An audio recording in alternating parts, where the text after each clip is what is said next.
Hello students, in this video I am going to give you the explanations of the first chapter from the book Snapshot, The Summer of the Beautiful White Horse.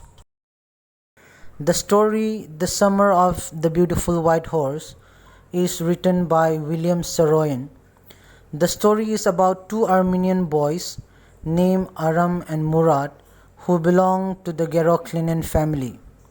Their tribe is known and popular for their truth and honesty. They are poor and can hardly earn money for living. They both long to ride a horse, and Murad had stolen a horse from a farmer a month ago.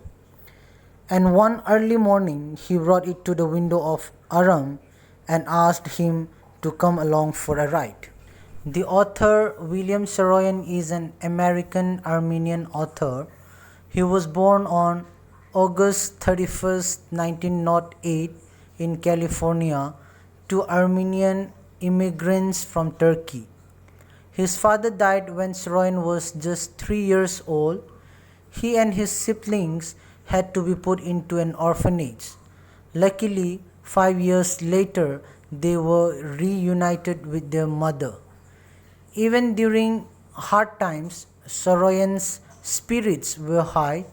His writings often celebrated the joy of living in spite of poverty, hunger, and insecurity.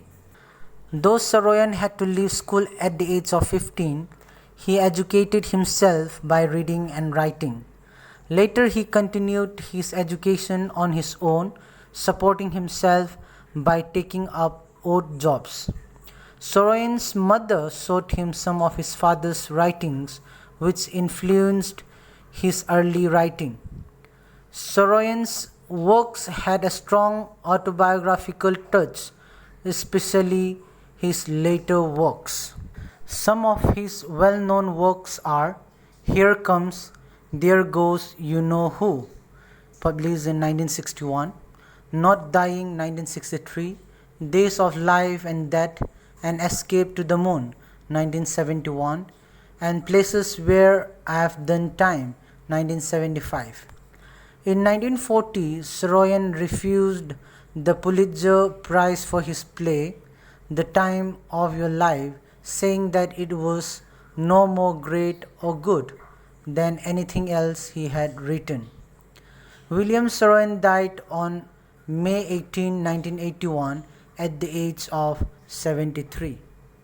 Now let's read the story. One day back there in the good old days when I was 9 and the world was full of every imaginable kind of magnificence and life was still a delightful and mysterious dream. Here the narrator Aram is saying that he was 9 years old and was asleep and was in a world of extremely beautiful imagination. His life was pleasant and kind of in a mysterious dream. My cousin Murad, who was considered crazy by everybody who knew him except me, came to my house at 4 in the morning and woke me up tapping on the window of my room. Aram, he said. I jumped out of bed and looked out of the window.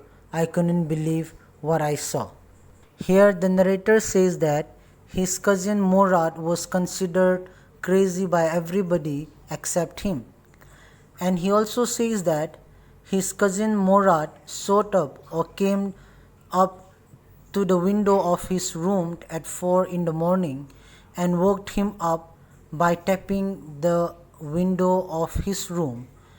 And he called Aram, who jumped out of his bed and still couldn't believe what he saw out of the window.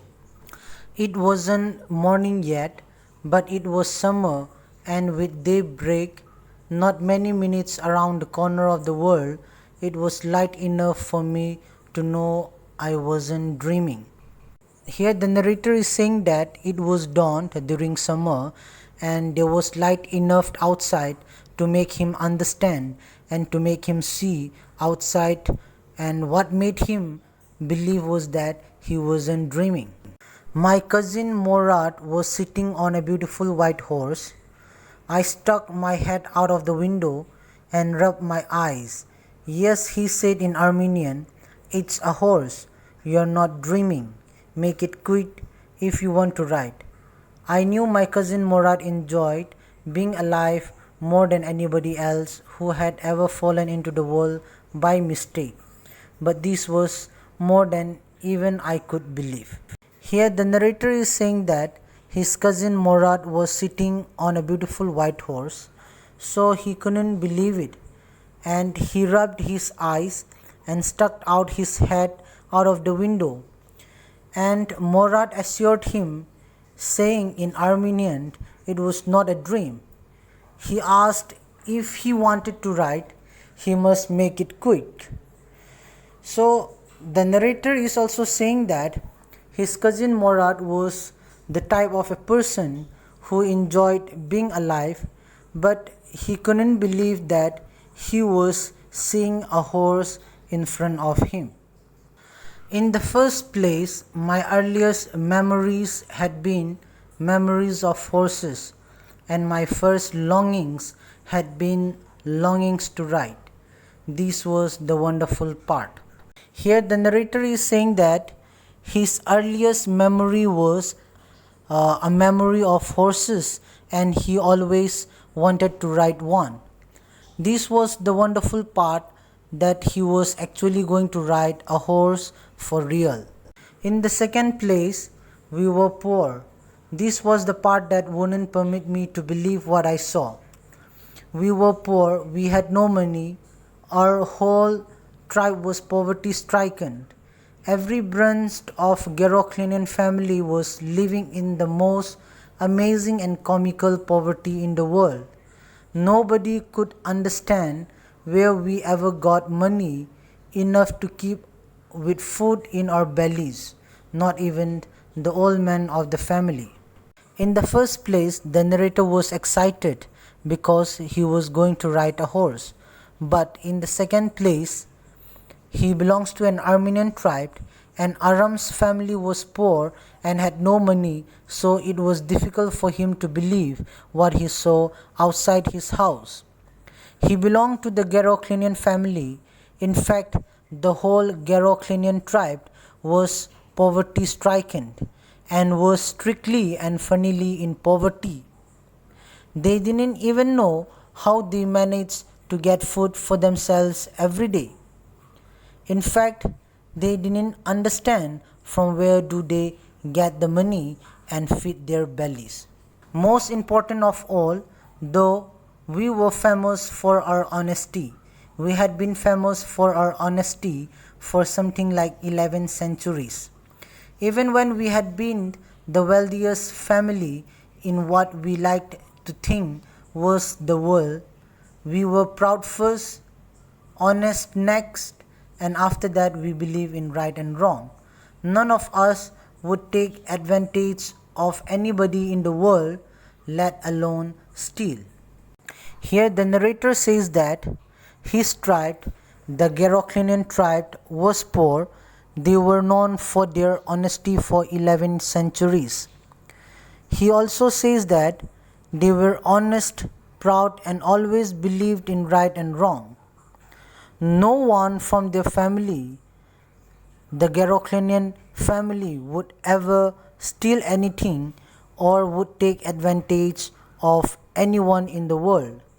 Subsequently, even though I could see the horse, so magnificent, even though I could smell it, so lovely, even though I could hear it breathing, so exciting, I couldn't believe the horse had anything to do with my cousin Morad or with me or with any of the other members of our family, asleep or awake, because I knew my cousin Morad couldn't have bought the horse, and if he couldn't have bought it, he must have stolen it, and I refused to believe he had stolen it.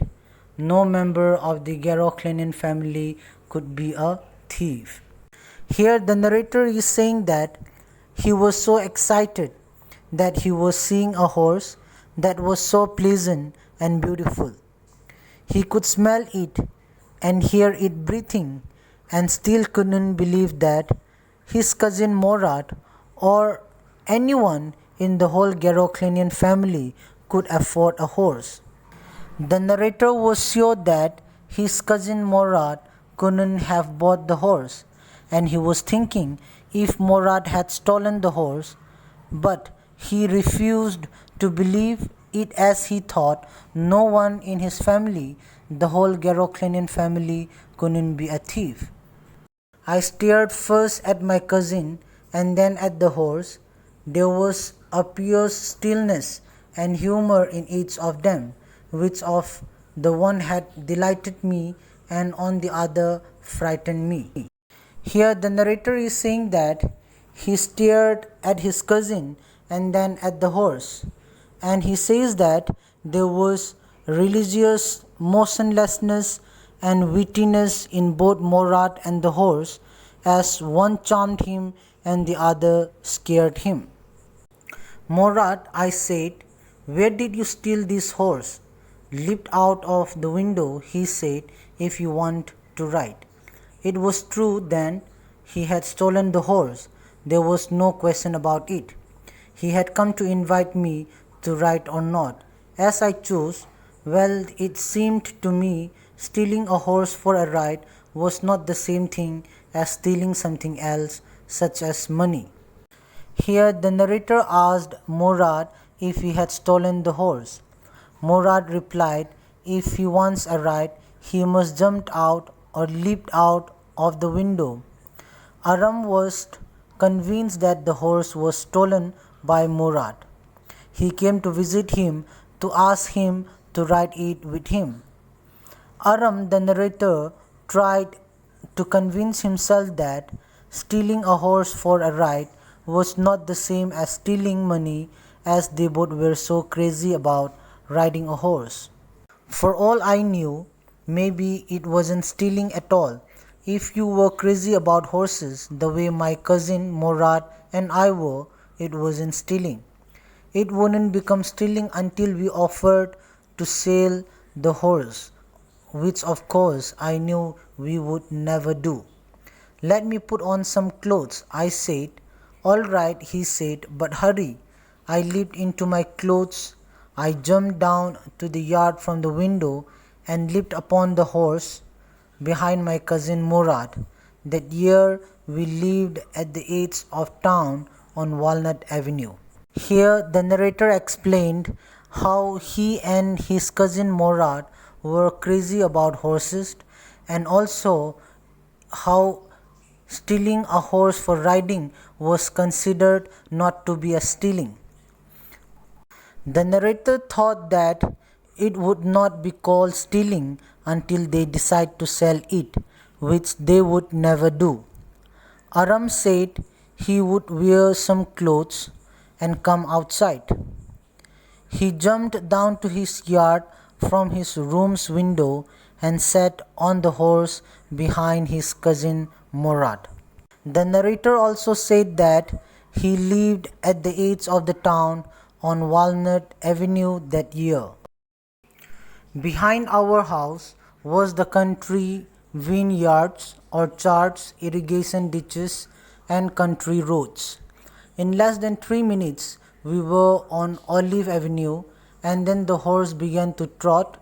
The air was new and lovely to breathe. The feel of the horse running was wonderful. My cousin Morat, who was considered one of the craziest members of our family, began to sing. He began to roar.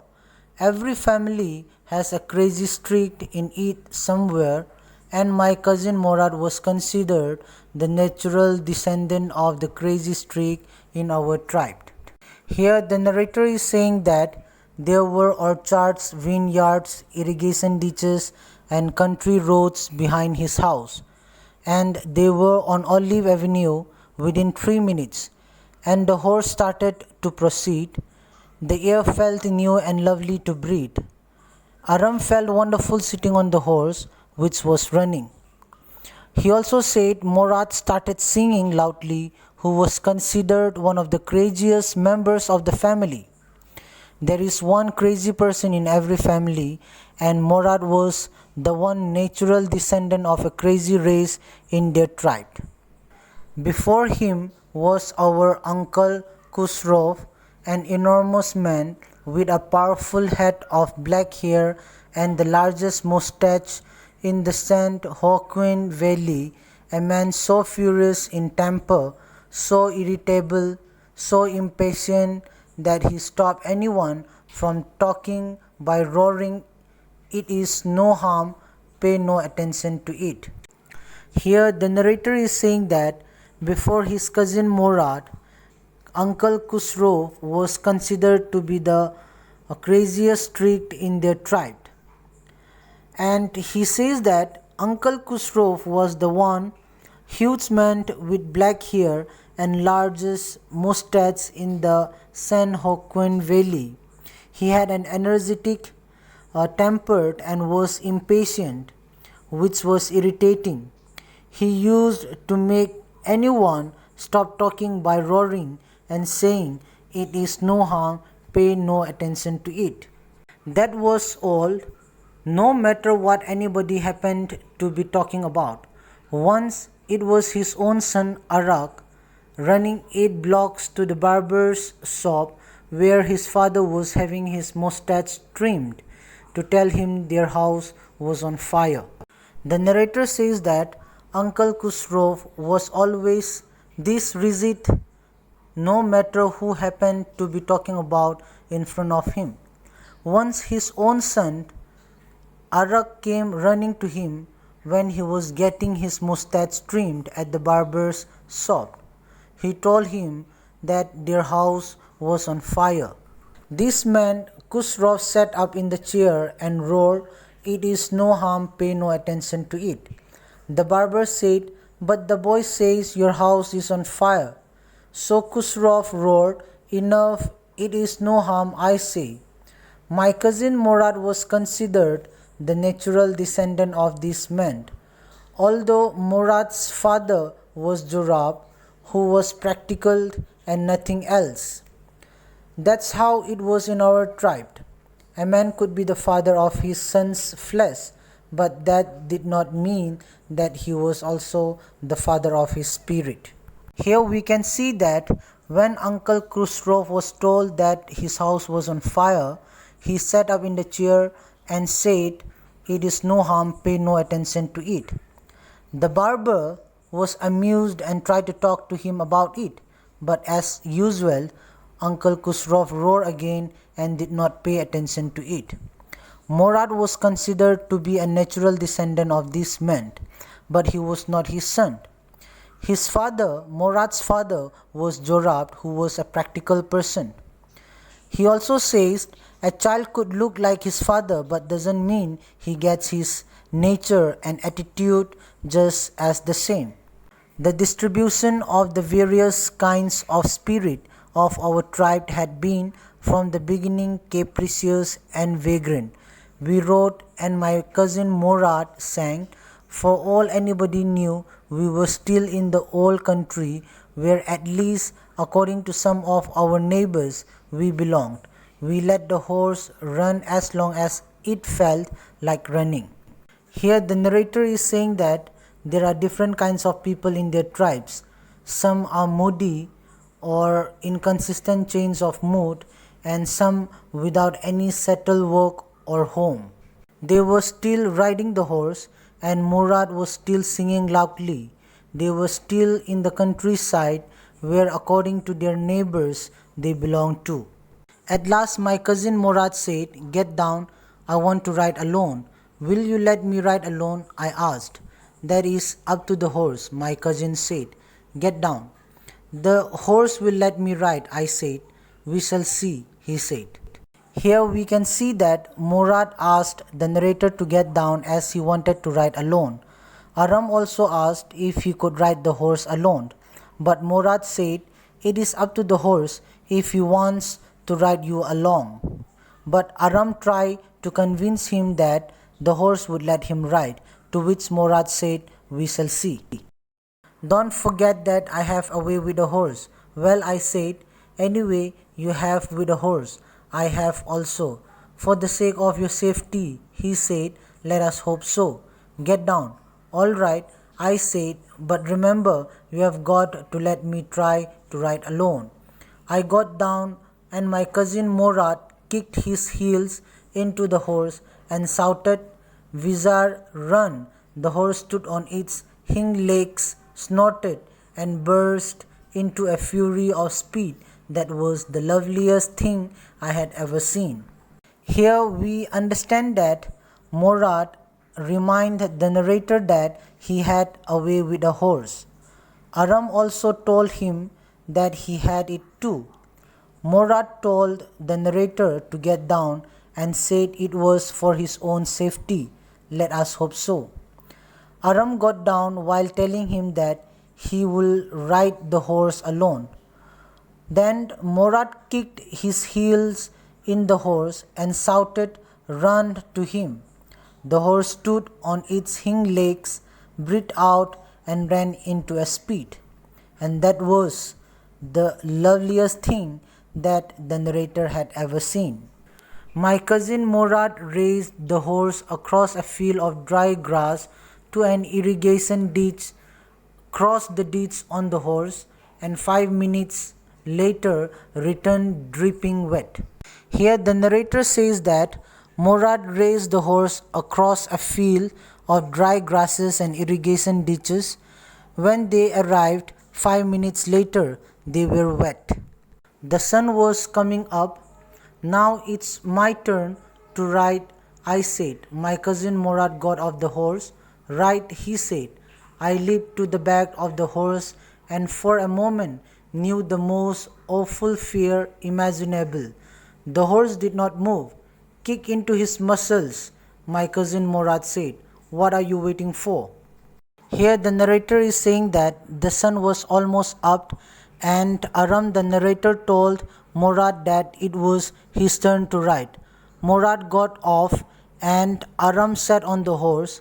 He was fearful and the horse did not move.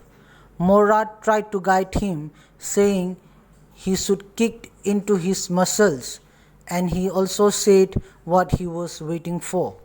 Dear students, that's the end of the first part of the chapter, The Summer of the Beautiful White Horse. Hope you all understood and hope to see you soon in the second part. Thank you.